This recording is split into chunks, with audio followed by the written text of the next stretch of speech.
지금부터 내가 해주는 얘기 들어주겠니? 할렐루야. 오늘 하나님께서 주신 은혜의 말씀은 마가복음 6장 45절에서 52절 말씀이 되겠습니다.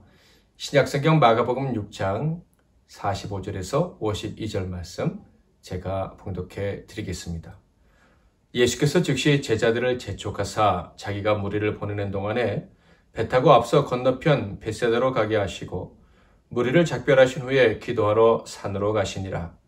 저물매 배는 바다 가운데 있고 예수께서는 홀로 무태 계시다가 바람이 거스름으로 제자들이 힘겹게 누워졌는 것을 보시고 밤 사경쯤에 바다 위로 걸어서 그들에게 오사 지나가려고 하심에 제자들이 그가 바다 위로 걸어오심을 보고 유령인가 하여 소리 지르니 그들이 다 예수를 보고 놀람이라.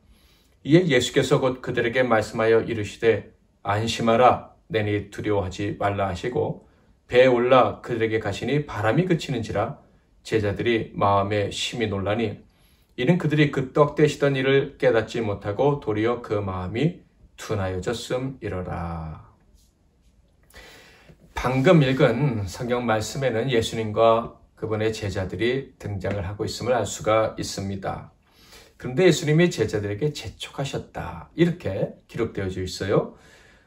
작별하려고 재촉하셨다 이렇게 되어 있습니다. 45절 46절 예수께서 즉시 제자들을 재촉하사 자기가 무리를 보내는 동안에 배 타고 앞서 건너편 벳사다로 가게 하시고 무리를 작별하신 후에 기도하러 산으로 가시니라. 작별하신 이유가 무엇입니까? 혼자 기도하시기 위함이었습니다. 영원한 작별을 위해서 재촉하신 것은 아니라는 것이죠. 그렇다면 제자들이 크게 마음 상할 일은 아닌 것처럼 보입니다. 제자들은 주님이 늘 기도하시는 것을 알고 있었고 또 주님의 기도는 그들에게 유익하다는 것도 알았기 때문이죠. 주님은 기도하시고 놀라운 말씀을 들려주셨고요. 또 기적도 늘 행해주지 않으셨습니까? 그렇지만 제자들이 그날 벌어졌던 일들을 생각해 보면 주님이 재촉하시는 것이 조금은 마음이 불편할 수도 있었겠다 하는 생각도 듭니다. 그날 일어났던 일들이 어떤 것들입니까? 한번 알아볼까요? 한번 지도를 먼저 보겠습니다. 지금 보시는 지도는요, 갈릴리 호수를 중심으로 한 갈릴리 지방의 지도를 그림으로 표현한 것입니다. 호수 주변에 산들도 많이 있고 오른쪽 위쪽에는 평원지대가 있어요. 여기가 벳세다 평원지대라고 얘기를 합니다. 예수님이 제자들과 함께 이 평원 지역으로 가신 거예요. 그리고 거기서 제자들에게 먼저 너희들은 배를 타고 벳세다로 가라 말씀하신 거예요. 그 벳세다 평원 지역에 있는 한 도시 벳세다에서 나중에 만나서 가버나움으로 가자라고 말씀을 하신 것입니다. 지도 2번을 한번 볼까요? 벳세다 평원이 있고 그 왼쪽에 가버나움이라는 동네가 있습니다. 예수는 왜 그 벳세다 평원으로 그럼 가셨던 것일까요? 쉬기 위해서 가셨던 것입니다. 누가복음 9장 10절을 볼까요? 사도들이 돌아와 자기들이 행한 모든 것을 예수께 여쭈니 데리시고 따로 벳세다라는 고을로 떠나 가셨으나 제자들이요 전도 여행을 마치고 돌아온 곳입니다. 예수의 제자가 된 지 얼마 되지 않았는데 주님 명령을 받고 전도 여행을 갔던 거예요. 결코 쉽지는 않았겠죠. 그러나 그들은 큰 승리를, 영적인 승리를 거두고 왔습니다. 영적인 승리로 마음은 기쁘고 영은 아주 들떠 있었겠지만 몸은 피곤했다는 거 주님 아셨어요. 그래서 쉬러 가자고 하신 거예요. 물론 예수님의 마음도 힘드셨습니다. 왜냐하면 바로 직전에 세례 요한이 헤롯에게 목베어 죽임을 당했다 하는 소식을 들으셨기 때문입니다. 쉬러 제자들과 함께 가셨는데 그 벳세다 평원에서 쉬지 못하셨죠. 많은 무리들이 알아채고 주님을 따라왔기 때문입니다. 아무것도 없는 벌판까지 따라와서는 주님의 말씀을 듣고자 했고 또 주님께 치료를 받기를 원했습니다. 그래서 주님은 그들을 만나시고 그들에게 말씀을 들려주시고 또 병자를 치료해 주셨죠. 그곳에서 엄청난 일도 행하셨습니다. 바로 오병이어의 기적입니다. 아무것도 없는 곳까지 무작정 따라온 그들을 위해서 물고기 2마리와 보리떡 5개로 예수님이 다 먹여주시는 기적을 행하셨다 하는 거예요. 어린이가 바친 작은 도시락 위에 안수하시니 그리고 제자들이 그것을 떼어주니 5천 명이 넘은 사람들이 먹고도 남았다 하는 거예요. 자, 그러자 어떤 일이 벌어졌습니까? 요한복음 6장 15절. 그러므로 예수께서 그들이 와서 자기를 억지로 붙들어 임금으로 삼으려는 줄 아시고 다시 혼자 산으로 떠나 가시니라. 요한복음에 보면 사람들이 예수님을 왕으로 삼으려 했다 하는 것을 알 수 있습니다. 그러자 주님은 그들을 피해 산으로 기도하러 가시겠다 하시고 제자들은 배를 타고 벳세다로 가라 말씀을 하신 거예요. 하루 동안에 얼마나 많은 일이 벌어졌는지 상상하실 수 있으시겠죠? 저는 이때 제자들의 마음이 어땠을까를 상상해 보았습니다. 처음에는 우리 선생님 참 힘드시겠구나 하는 생각도 했을 거예요. 세례요한의 죽음의 충격이 얼마나 크셨을까? 세례요한은 주님의 친척이기도 하지 않습니까? 그는 주님만을 위해서 산 사람이에요. 그리고 이스라엘의 유일한 선지자이기도 했고요. 하나님의 사람입니다. 그가 죽었으면 마음이 편치 않으셨을 거예요. 어쩌면 제자들 중에는 예수님도 그렇게 죽임당할까 봐 두려우실까 하는 사람이 있었을지도 모르겠습니다. 아직 예수에 대해서 잘 몰랐을 때니까 말이죠. 또 주님께서 쉬자고 하시니까 우리의 어려움을 잘 이해해 주시는구나, 우리의 피곤함을 기억해 주시는구나 하는 생각도 했을 거예요. 두 번째로는 우리 선생님 참 대단하시다라는 생각을 했을 것 같습니다. 바로 오병이어의 기적을 보았을 때였을 거예요. 그리고 그 다음에는 우리 선생님 참 이상하시다 하는 생각을 했을 것 같습니다. 사람들을 돌려보내고 산으로 피하시겠다는 거예요. 도대체 뭐가 두려우셔서 이 기회에 왕이 되시면 얼마나 좋습니까? 세례 요한의 복수도 하실 수가 있고 신적인 능력을 발휘하셔서 로마 군대도 몰아내시면 정말 너무너무 좋지 않겠습니까? 그런데 이 제자들의 기대와는 전혀 상관도 없이 예수님은 혼자 산으로 기도하러 가시고 제자들은 먼저 가라고 하시는 거예요. 제자들은 참으로 복잡하고 힘든 날이었지만 주님께서 재촉하시니 배를 타고 떠날 수밖에 없었습니다. 주님께 좀 질문하고 답을 얻어야 좀 시원할 것 같은데 대답할 그런 마음이 없으셨다는 것을 느끼고 그들 역시도 계속해서 질문할 수 있는 기회가 없다는 것을 느끼고 떠나갔을 것입니다. 여기에서 궁금증을 제기하시는 분이 계실지도 모르겠어요. 어떻게 제자들이 예수님을 혼자, 그들의 스승을 혼자 산에 내버려두고 떠날 수 있을까 하는 것입니다. 그 질문에 대한 답은 지도를 보면 좀 이해가 되시지 않을까 생각을 해봅니다. 지도에 보면 베세다와 가버나움이 이렇게 보이실 텐데 그 거리가요 10km가 채 안 됩니다.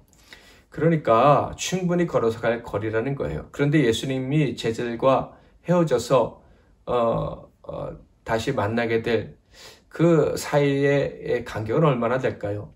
예수님 베세다 광야 평원 어느 곳에 계시고 제자들은 베세다에 있으니 제 생각엔 최소한 10km는 넘지 않았을 것이다. 그러므로 밤에 기도하시고 새벽에 오시면 아무리 오래 걸려야 한 2시간 정도 걸으시면 오실 수 있는 거리였을 것이다.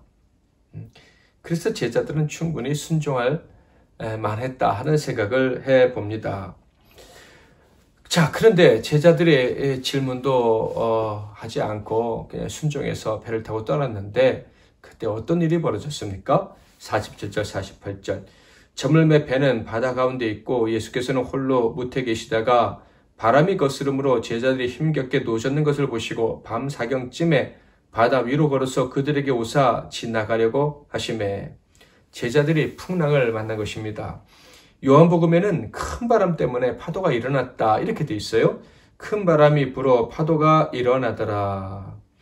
분명 제자들이 베세다 평원의 한쪽 끝에서 베세다라는 고을까지 아주 짧은 항로를 이용했을 거예요. 짧은 기간 동안 배를 타고 이동했을 것이다 이런 거죠. 그런데 그 사이에 무서운 풍랑을 만나고 만 거예요. 밤 사경에 예수님이 오셨다 이렇게 기록되어 있습니다. 저녁에 배를 타고 떠났는데 밤 사경에 주님이 그들에게 오신 거예요. 아마 금방 도착할 수 있는 거리였을 것 같은데 그렇게 오랫동안 고생을 할 수밖에 없었다. 배가 출발하자마자 큰 풍랑을 만났던 것이 분명해 보입니다.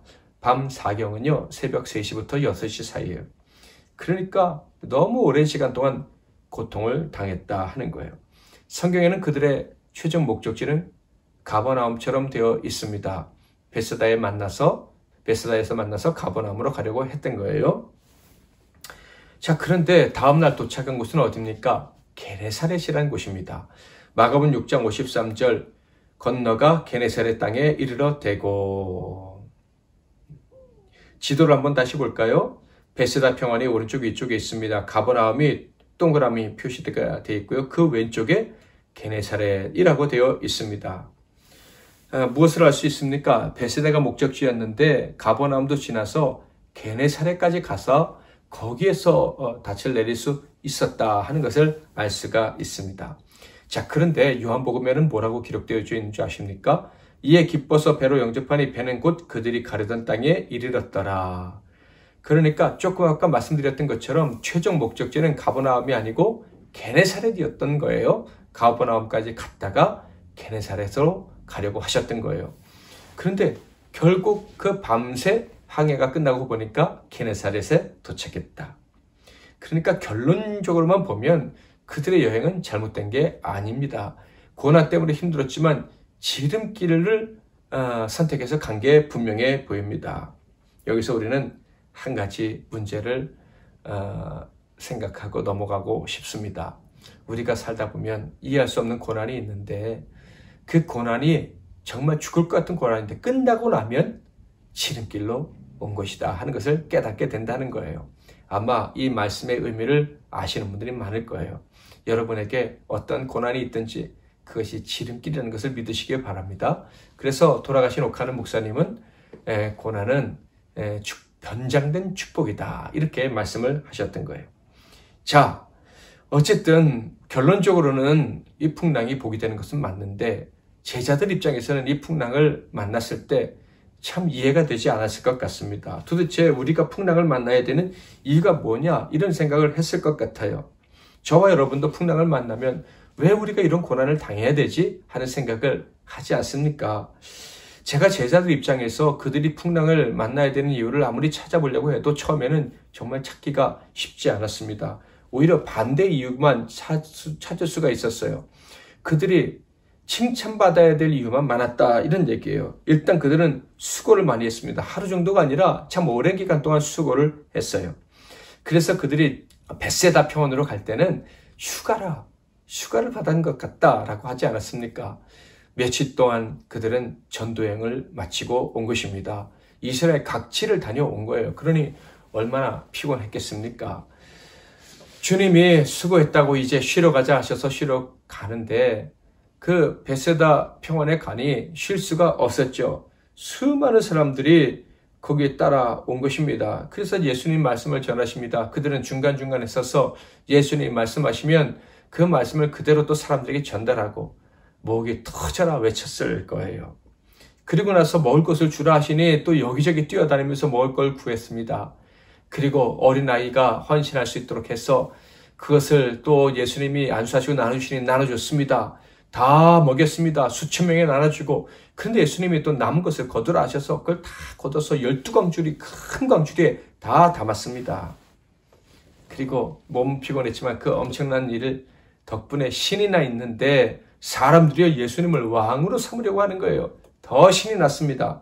그런데 예수님이 떠나라고 하시는 거예요. 재촉하시는 거예요. 그래도 순종하고 그들은 떠났습니다. 도대체 그들이 풍랑을 만나야 되는 이유가 무엇입니까? 이렇게 헌신한 사람들이 당시에 있었습니까? 이렇게 순종한 사람들이 있었습니까? 없었어요. 그런데 그들은 풍랑을 만나서 죽을 뻔했다 하는 것이에요. 다행히 주님이 오셔서 풍랑을 잠잠케 해주셨습니다. 자, 그런데 그 과정에서 그들은 심장이 떨어질 뻔했어요. 48절 49절 읽어볼까요? 바람이 거스름으로 제자들이 힘겹게 노젓는 것을 보시고 밤 사경쯤에 바다 위로 걸어서 그들에게 오사 지나가려고 하심에 제자들이 그가 바다 위로 걸어오심을 보고 유령인가 하여 소리 지르니. 예수님께서 오신 것은 정말 좋습니다. 좋은 일이에요. 주님 오시면 아무리 어려워도 회복될 수 있어요. 죽을 것 같아도 살 수가 있습니다. 자, 그런데 정작 주님의 큰 도움을 받게 된 제자들은 어떤 마음을 가지고 있었을까요? 놀라서 까무러칠 뻔했다 그랬지요? 예, 그들은 주님이 그들을 돕기 위해서 오실 때 말로만 듣던 유령이 실제로 있구나 라고 생각하고 정말 놀랐어요. 물론 그 무서운 상황은 곧 진정되었습니다. 예수님 때문이죠. 50절 그들이 다 예수를 보고 놀람이라. 이에 예수께서 곧 그들에게 말씀하여 이르시되 안심하라 내니 두려워하지 말라 하시고. 예수님이셨던 거예요. 그래서 진정될 수 있었습니다. 그런데 성경을 보니까 완전히 진정되지는 않은 것 같아요. 뿐만 아니라 그들의 마음이 진정되지 않았다고 책망까지 받는 듯한 느낌을 받게 됩니다. 성경이 그렇게 그들을 평가하고 있는 거예요. 풍랑을 만날 이유가 없었던 자들이 풍랑을 만나서 고생을 했습니다. 주님이 오셔서 잠잠케 해주셔서 겨우 위기를 벗어났습니다. 그런데 성경은 그들이 믿음이 없는 것처럼 이야기를 합니다. 제가 제자의 입장이라면 참 억울했을 것 같아요. 도대체 제자들이 책망받을 이유가 무엇입니까? 자, 51절, 52절에 보면 그 이유가 나와 있는데요. 한번 읽어보겠습니다. 배에 올라 그들에게 가시니 바람이 그치는지라 제자들이 마음에 심히 놀라니 이는 그들이 그 떡 떼시던 일을 깨닫지 못하고 도리어 그 마음이 둔하여졌음이러라. 그들의 마음이 둔해졌다라고 말씀하고 있어요. 영적으로 민감하지 않고 둔감해졌다 이런 얘기예요. 주님을 향한 믿음이 부족하다 이런 뜻이기도 합니다. 마음이 둔해져서요. 주님이 오셨지만 놀란 마음이 쉽게 가라앉지 않았다 하는 것을 알 수가 있어요. 그렇습니다. 놀라운 기적을 체험했는데도 그들의 마음은 여전히 둔한 상태로 있었던 거예요. 생각해보니까 정말 그렇지 않습니까? 방금 직전에 오병이어의 기적을 체험했잖아요. 주님이 신적인 능력을 가지고 계시다는 거, 만물이 그 발 아래 복종한다는 거 봤잖아요. 그런데도 그들은 두려워 떨고 있었던 거예요. 자, 그러므로 우리는 여기서 깨달아야 될 것이 있습니다. 마음이 둔한 것, 이것은 정말 심각한 문제라는 것이다 하는 것을 말이죠. 마음이 둔하면요, 아무리 큰 기적을 체험해도요, 아무리 큰 은혜를 입더라도요, 여전히 불안해하며 살 수밖에 없습니다. 여러분, 불교 신자나 혹 다른 사이비 종교를 가진 사람들도요, 신비한 체험을 하기도 합니다. 마귀가 그런 일을 다 할 수 있다는 것 여러분 아실 거예요. 그런데 우리 믿는 사람들과 차이가 있어요. 그게 뭔지 아십니까? 하나님을 체험한 사람들은 두렵지 않다는 거예요. 정말 하나님을 만난 사람은요, 마음의 평화와 자유가 있다는 거예요. 그런데 이 제자들은 어떻습니까? 기적을 연이어서 체험하는데도 마음이 불안해 합니다. 그렇다면 이들이 정말 예수님을 믿었던 것인가? 참 믿음을 가진 것인가? 하는 생각을 하지 않을 수가 없는 거예요. 정말로 민감한 사람은요, 하나님을 온전히 아는 사람은요, 두려워하지 않습니다. 그러므로 저는 이 말씀을 통해서 우리가 분명히 깨달아야 될 것이 있다고 생각합니다. 제자들이 풍랑을 만난 사건의 의미가 있다는 거예요. 바로 우리의 마음 상태, 우리의 믿음 상태가 어떤지 질문하고 계시다 하는 것입니다. 여러분, 우리는요, 죽을 것 같아도 아무리 큰 풍랑에 침몰될 것 같아도 삽니다. 왜냐하면 우리는 이미 구원받은 하나님 백성, 하나님이 구원해 주시겠다고 약속해 주신 하나님의 자녀들이기 때문에 그래요. 그런데요, 이런 하나님의 자녀들인 우리라도 마음의 준비가 되어 있지 않으면 늘 놀라고 두려워 떨어야 된다는 것을 아셔야 합니다. 하나님이 함께 하시는 자가 누리는 특권, 세상 풍파, 몰아쳐도 흔들리지 않고 반석에 든든히 서서 사는 이 권리를 잊어버리게 된다 하는 거예요. 반대로 우리의 마음이 준비되면 어떻게 될까요? 아무리 큰 풍랑이 와도 끄떡없어요. 문제가 없어요. 쓸려 내려가지 않습니다. 여러분, 주님께 파도, 풍랑, 바람 이런 것들이 위협이 될 수 있었겠습니까? 당연히 될 수가 없었겠죠. 여러분, 우리의 마음이 준비가 된다면 예수님처럼 이렇게 너끈히 풍랑을 이겨낼 수가 있는 거예요. 어떻게 우리의 마음이 준비될 수 있습니까? 바로 믿음입니다. 준비된 마음이 바로 믿음인 거예요. 부활신앙이라고 불리는 믿음인 것입니다. 피곤한 자도, 배고픈 자도, 늙은 자도 힘이 없는 자도 풍랑에 빠져가는 자도 죽어가는 자도 다 살리실 수 있는 주님에 대한 믿음, 확실한 믿음, 이 믿음이 있으면 우리의 마음이 준비되어져 있다라고 할 수가 있는 거예요. 기적이 아닙니다. 체험을 경험하는 것이 체험을 하는 것이 아니에요. 믿음이 준비되어져 있어야 하는 것입니다. 기적을 체험하면 이 환난을 이길 수 있을 것이다 생각하시는 분이 계십니까? 오늘 말씀을 보세요. 기적을 체험해도 안 되는 거예요. 믿음이 있어야 풍랑을 만날 때 그 풍랑을 이겨낼 수가 있는 것입니다. 정말 우리에게 믿음이 있다면요, 풍랑이 있을 때 두려워하지 않을 뿐만 아니라 풍랑 때문에 두려워하는 사람들을 도울 수도 있어요. 우리 예수님처럼 말이죠. 우리는 오늘 말씀을 통해서 분명히 확인해야 합니다. 기적을 체험한 순간이 반드시 믿음이 충만한 순간은 아닐 수 있다는 것을 말이죠. 기적 속에서도 마음이 둔한 채로 있을 수 있다는 말씀입니다. 마음이 둔해져 있으면 아무리 큰 은혜를 받고 기적을 체험해도요, 두려움에서 벗어날 수가 없어요. 그러므로 믿음이 있어야 됩니다. 기적을 체험하는 것보다, 복을 받는 것보다 믿음이라는 이 선물을 받아야 되는 거예요. 믿음이 우리 안에 충만해야만 하는 거예요. 예수의 마음이 내 안에 콱 들어와 있어야 되는 거예요. 그 마음이 우리 안에 있으려면 어떻게 해야 됩니까? 기도밖에 없는 거예요. 간절한 기도. 오로지 기도에 있었던 제자들처럼 기도에 힘써야 하는 것입니다. 엎드려 울며 기도해야 하는 거예요. 예배하고 말씀 듣고 기도할 수 있기를 축복합니다. 성령에 사로잡혀서 오직 하나님을 의지하는 마음으로 가득 차기를 바라면서 기도해야 합니다. 이 믿음만 있다면 세상에서 가장 힘센 골리앗을 가장 어린 다윗이 물리칠 수 있었다. 어린 다윗이 골리앗보다 더 강할 수 있었다 하는 것의 진짜 의미를 체험적으로 깨닫게 되는 거예요. 언제나 풍랑을 만날 수 있습니다. 그러나 우리의 마음이 믿음으로 충만하다면 우리의 마음이 기도하는 가운데 민감하게 되어져만 있다면, 그래서 주님이, 전능하신 주님이 나와 동행하시는 것을 언제나 확실히 믿을 수만 있다면 풍랑, 파도, 바람 이런 것들은 정말 아무것도 아닌 거예요. 예상된 때 풍랑이 우리를 찾아오고 우리를 덮어 우리를 침몰시키려고 공격하는 게 아니죠. 언제든지 예상치 못한 때 찾아옵니다. 그런데요, 바로 그러한 때 우리 주님은 우리가 의연하게 대처하기를 원하십니다.